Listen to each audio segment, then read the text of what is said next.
Okay, hello everyone. This is day 2 of the summer course in technical writing. Let me show you where we are, course content, and we're in orientation module, day 2. And I'm going to be going over some of the things that you find in these lessons. Please read these carefully and consult the textbooks that I've linked. Okay, all right, let's go to the first document, and that is the one on the Microsoft Word ribbon, home ribbon. I call it home tab, home ribbon. I don't know what Microsoft calls it.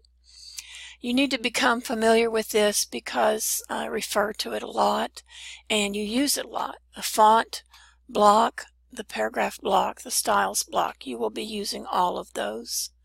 So just experiment, click on these little arrows down in the bottom corner so that you can see what your options are. That just expands the block so that you can choose whatever you want out of there. All right, and then here's the paragraph block. Same thing, you can choose. You can set things as default. I wanted to show you this. This is called the show and hide function. If you click on it, it shows me where I have hit enter. See that little backward paragraph? Those are places I have hit enter. It will also show you where you have paragraph indentations. Sometimes it's good to turn that on so that you can see some of the formatting in your document. It helps you fix things. Styles, we're going to be modifying these later on. Normal is what everything is set at, and you can change the normal by changing your defaults. All right, so you can see we've looked at these things. This last one, you can find if you made the same mistake a lot of times in your document, you can find it and correct it all at once without having to search them all out. Also on this ribbon, this is the little paragraph line spacing. You can go there, or you can right-click on a paragraph. If you select it and right-click, you can choose paragraph. Same thing comes up. This will alphabetize things. And again, that's the show and hide. This is where you center it or left align it. And of course, you know those. This is for removing borders from text box or adding them in. All right, let's see if I've covered everything. Expanded text block, paragraph block. All right, and let's go to the next document. All right, this is the lesson on setting defaults for a new document. Whenever you have a new assignment in this class, always use a new document. Don't use a previously formatted document. There will be coding hiding in that document that you can't see, and that will cause problems for your formatting. So always open a new Word document.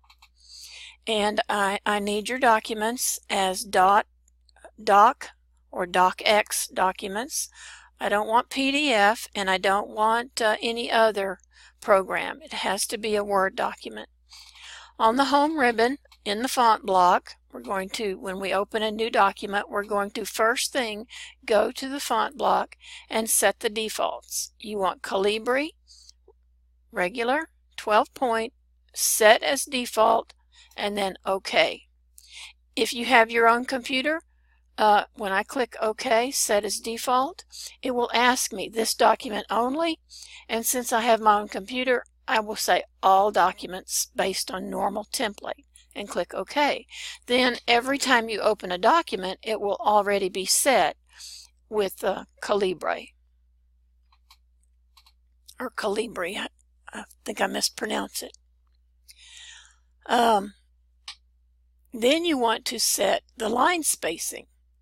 So the default line spacing should be left aligned before zeros, zero after, and single spacing. And then you would set that as the default, and it asks you the same thing. This document only, or all documents based on this template. Okay, so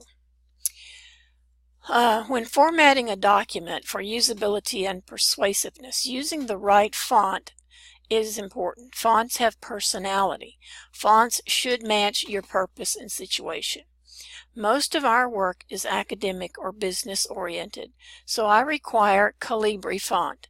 It is easy to read on the computer. The default font in most Word programs is Times New Roman, which is a serif font.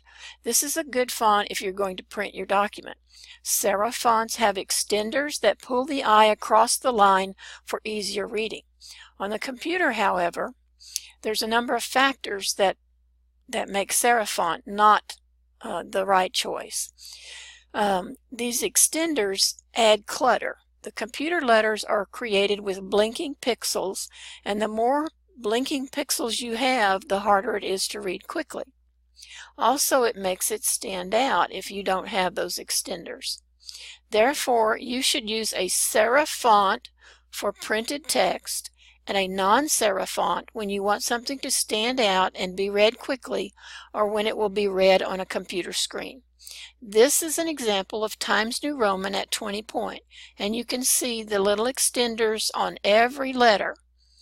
See how it has those little lines at the top and bottom on every letter.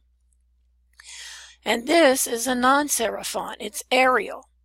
Notice how it stands out as opposed to the Times New Roman font. Note how 20 point is larger in the Arial font over the 20 point in the Times New Roman font. You will have to experiment with the font to see its effect. Arial is a rather fat font. It takes up a lot of line space. This is Arial 12 point that in this little paragraph you've been reading.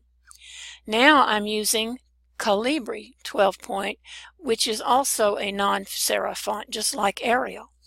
Notice how it doesn't take up as much line space, giving the reader a little more space between the single-spaced lines. Again, font has personality. Your font choice in any document should match the document's purpose and situation. Without reading the paragraphs below, what personality trait would you assign to the writer? Here's the 3 paragraphs. If you look at that one, it looks like an Arial, and this one's very bold, and this one looks rather feminine. So if you put that kind of font on, say, a resume, what would the reader think about the person creating the resume? Now that you see how font has personality, will it affect your choices of font on a resume, a letter to an employer, or your grandmother? I know when I wrote letters or emails to my mother, I would always make them a little larger because she had vision problems. Alright, so default line spacing. You need to memorize these 4 rules. Technical writing uses single spacing all the time, except for special things. Technical writing uses short paragraphs. Single spacing, short paragraphs, double space between paragraphs, no paragraph indentations. So set your default line spacing. If you click on the little arrow,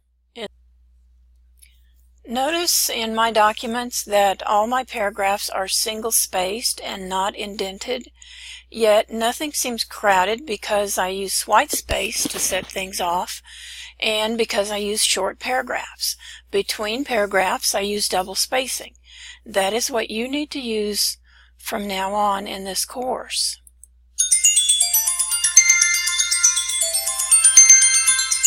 In the bottom right corner, you'll get that window. Make sure it's at left, make sure it's 0, 0, and single, and set it at default.